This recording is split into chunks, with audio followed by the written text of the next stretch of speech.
Hello, you wonderful people, and welcome to another episode of Not Too Comic Book. This being a show where we're talking about TV shows that are adaptations of comic books. For today's episode, I'm going to talk about The Flash, Season 9, Episode 7. A lot of really interesting things went down in this episode, so let's break it down.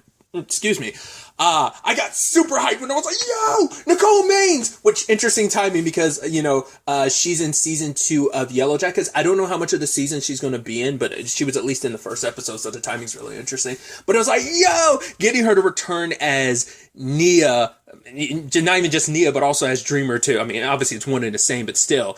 And she has to come to Central City because her dreams led her to Iris, and her powers have kind of been on the fritz ever since. Because at first I was like, are we going down like a Freddy Krueger route of like someone coming to steal your powers, and she's kind of like they're on the fritz now. She can't really control them. And it's interesting timing too because of the dreaming stuff. We have like Iris, who now finds out the article she's going to published about Red Death is the article she wins a Pulitzer for, and she knows that because of Barry. I kind of put a lot of this onus on Barry of like, yo, you kind of screwed the pooch by there's a reason for it, but it's still kind of like, you kind of screw things up by giving Iris a roadmap of her life. So you kind of complicated things. So now Iris doesn't know how to feel about this Pulitzer win because it's like, oh, it does take the win out of sales a little bit because you're like, oh yeah, cool, but I already knew I was going to win one, and now it's like, oh cool, I'm already catching up with like Barry's roadmap, and it's like, and it's just further proof of, oh, I'm just still on said roadmap. Even though we decided to kind of make our own story, go our own way, I'm still playing into the timeline in that regard. So she's dealing with all that. She hasn't really talked to anyone about it, but when her and Nia meet up, they get drawn into a dream, and at first it's Iris as a cop following in her father's footsteps, and the next thing is her working at Jitters because she used to work at Jitters all those years ago and she loved it, and now we kind of find out what this is all about. These are paths in life, because at first I thought we were going to go like kind of almost because I know I've not seen it yet. I need to. I've heard nothing but great things about the movie. It's something right up my alley, but everything, everywhere, all at once. Michelle Yeoh's character, I mean, it's a multiversal movie, so it's about like the different paths your life could have taken and across the multiverse and stuff like that. And I mean, get different world timelines and stuff. So I thought we were going to dive even more into different places that Iris would have been, but it's like, no, these two are representative of a larger thing of these are paths in life which weren't determined, because her path in life as a journalist is determined. It's like, right, I already know what's going to happen. And for her, it's like, whereas like if I followed my dad's footsteps and became a cop or even working at Jitters, it's like I had this freedom of my life wasn't so tailored to like knowing exactly what was going to happen. It takes kind of the surprise out of life. I mean, granted, she doesn't know what's around every corner, but she knows some of her milestones at the very least. It's like, oh, getting pregnant with Nora. I mean, obviously, eventually you get pregnant with Bart. It's like, I mean, the thing is, you just don't know when exactly anymore, but still. So that was something that Iris was struggling with. I mean, once again, it's understandable, that whole conversation of predetermination versus choices. Like, are my choices my own anymore? At least on those other paths, my choice would be my own because those are unwritten stories. My story as a journalist, this path I'm on, is it the right path if it's just already laid out in front of me? It kind of takes away some of that spark and it kind of takes away some of that meaning. But Nia pointed out something interesting, that basically yes, there is such thing as destiny, but destiny, and I love that line, is a lifetime of choices. Because when the moment you made the choice to become a journalist, you were on this path. And it never even crossed my mind of like, oh, of course, like Nia would look up to like Iris, like, just like she looks up to Kara too. It's like, right, I kind of forget, like, right, you're in that same, aside from just being a superhero, much like Kara, you're in the, you're a journalist, you're a reporter yourself, you're in that same vein. I kind of like forget that from time to time. But it's like, yeah, the moment you decide to become a journalist, yes, you were set on this path, and your choices along the way, like your choice to become a journalist, it was your choice, and you continue to make choices down that path, so that everything you do is kind of feeding into that one choice you made. You're just making a million choices that compound upon that one choice. And it's like, yeah, so you are on the right path. And I think it's interesting too with the Nia situation, because it kind of feels like we're kind of closing her arc from where it was in Supergirl. I mean, she got a lot of closure because she felt lost without her mom. Like her mom was gone and couldn't really teach her about who she was as a dreamer. So she had to figure out so much on her own, and she kind of felt lost without her mom. I mean, it's just like things kind of, this is something she should have been able to go through with her mom, but she wasn't able to. But that was part of her journey, was kind of figuring and finding that out and figuring that out. I mean, obviously there were some bumps along the way, but here she is, like she was on this journey to find like the source of the like energy that like allowed her people to like have these dreaming abilities, to gain even more control of her power.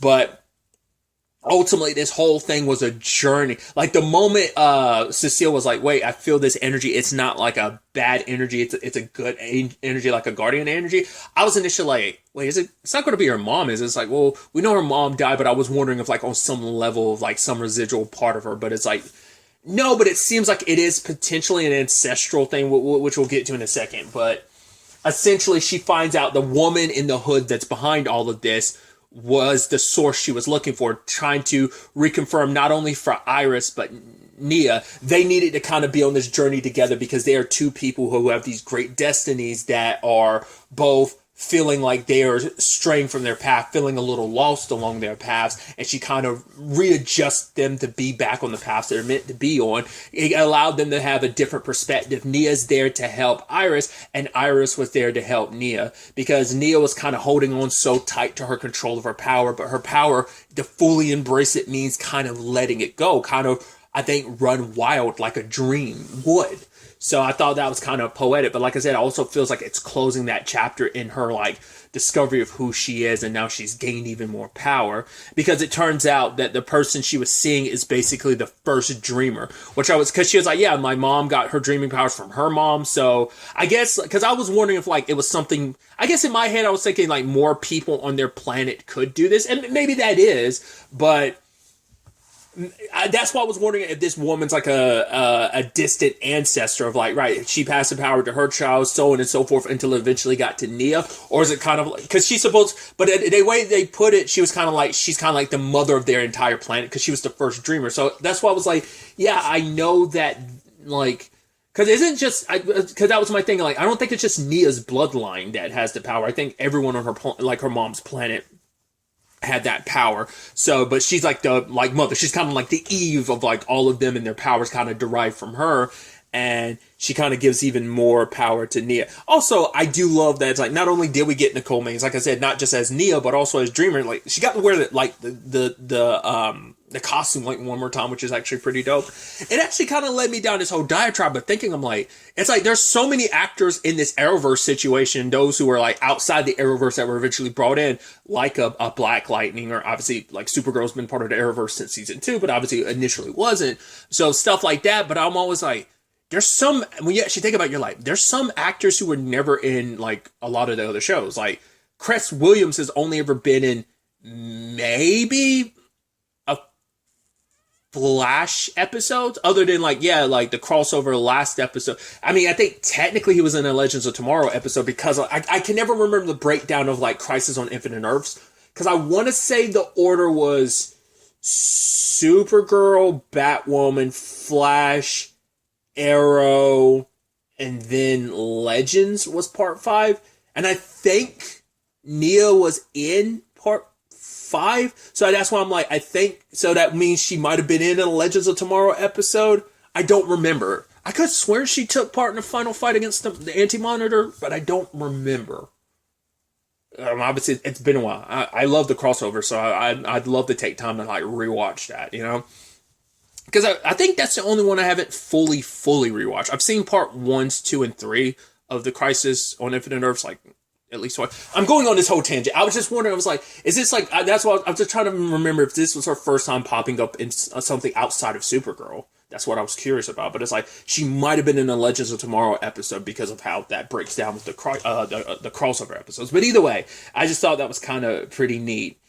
And even, you know, obviously how symbolic, like the whole thing with like, oh, her like getting to this point of like letting go. It involved her having to go through a door of spider webs and then a hallway of like spider webs, because it was all connected to like her fear, you know, of kind of like holding on so tight to this power. Because let's not forget, this is also like, this power has always been her tie to her mother. So, but it was like, once again, like wanting full control of her power meant being able to finally just like let go. And I thought that was, once again, I just thought symbolically, I love that, what it means for Iris's story, but also like what it means kind of just like continuing like Nia's story as well in that regard, kind of giving us a closing chapter in certain regards. And also nice to think about like her, Iris, Alex, and Kara and Ryan getting to meet up from time to time, having their brunch. It's like, oh, that's super dope. Because I didn't even think about that either, because I was like, I didn't even think about that with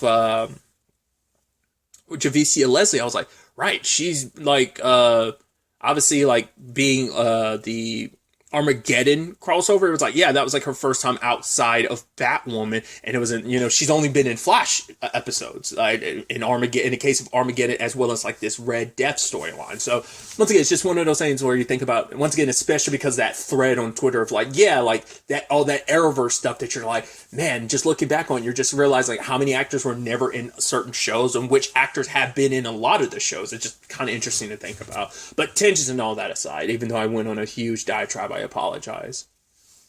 But like I said, at the end of the day, I love what that kind of means for both of their stories going forward, and them kind of embracing the paths that they were on even more so.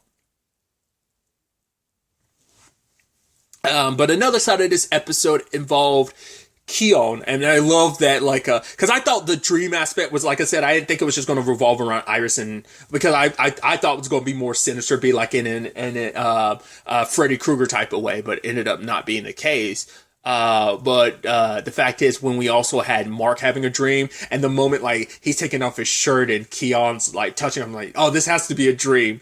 And then he proceeds to take her out, but he takes her out to do all the stuff that he did with Frost. Like, no matter how much, he still can't fully let go. It's step by step he's getting there, little by little, recognizing Keon as Keon and not Frost, but he still can't help himself. It's like the dream just made him think, like, right, it's almost like falling back into it, like, oh, well, me and Keon, like, we kissed and it was so passion filled, so it's almost like having Frost back. So took her to a bar, but she doesn't know how to drink. He wanted to do the stuff that he likes to do, not the stuff she wanted to do. And I love that it turned into a whole argument in front of people, and it's like, yeah, Frost, like, it's like, oh, like, they're the Ice Pack or whatever, like, that's their karaoke duo team. And it's like,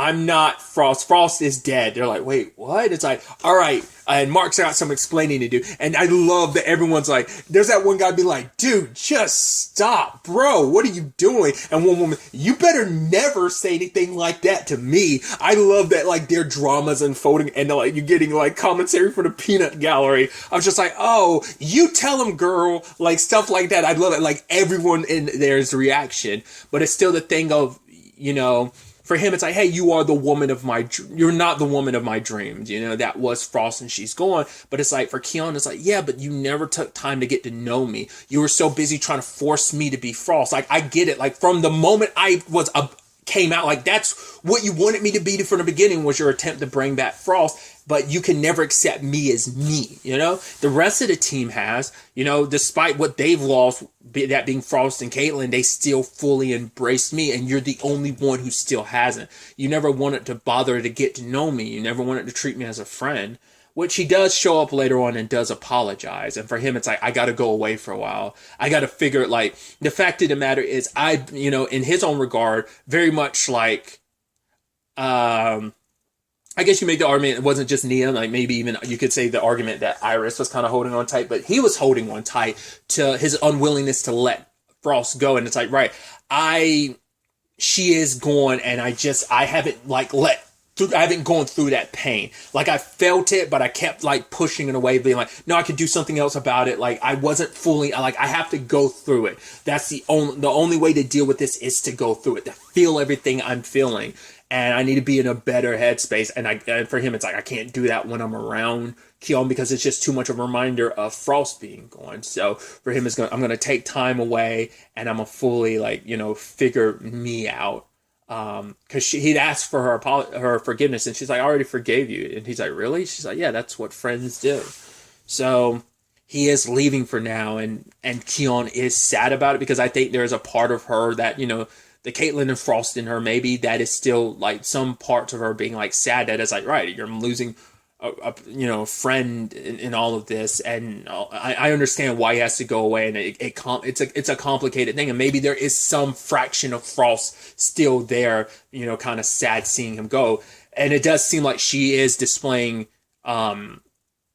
Frost's powers, and that's why I'm still, because once again, we found out the thing of, was it last episode, she's not like a meta, because there's no dark matter in her, but she's also not human, so we don't know what she is. Because I kept being like, oh, it's the power like Mark or something, like does she awaken powers in people? Once again, like the seeds inside of people that grow, like does she manifest that in like powers or something? We don't know what Kion's deal is going to be.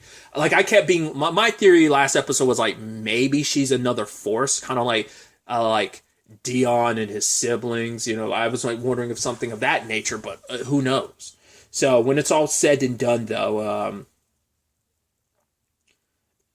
she ended up freezing everything at the table, and now you're like, okay, so, and she's like, yeah, it's a reflection of how she's feeling. She's like, yeah, I'm sad, because like he's like, hey, whatever powers you have, like fully embrace them, like don't give up. There's something amazing inside of you just waiting to come out. So just keep trying to figure out what your power is, and I'm so curious. I mean, maybe it's not even just like a force thing. Maybe she's just straight up an elemental. Ice is coming out because that's kind of like her first nature because of Frost and everything. But maybe we'll find out that other elements are under her belt as well, especially considering she's so in tune with nature. So the natural elements, like maybe she might be in her avatar bag for all we know. That's what I'm getting at. So I don't know. Airbender. Well, Korra and Aang Avatar, not Big Blue James Cameron Avatar. I feel like I have to make that distinction. It's actually kind of interesting to think there was a time where when you said Avatar, people be like, oh, you're talking about The Last Airbender. Now you have to specify every time. It's like, I never think about it. Because, whatever, that's a whole tangent. I've done enough diatribing enough for this review. But yeah, I'm so curious to see what that ends up being and where things kind of take us going forward from here. But really, that's all I wanted to talk about. Till the next time we meet, be happy, be safe, live life to the fullest, and enjoy it. Good day, and good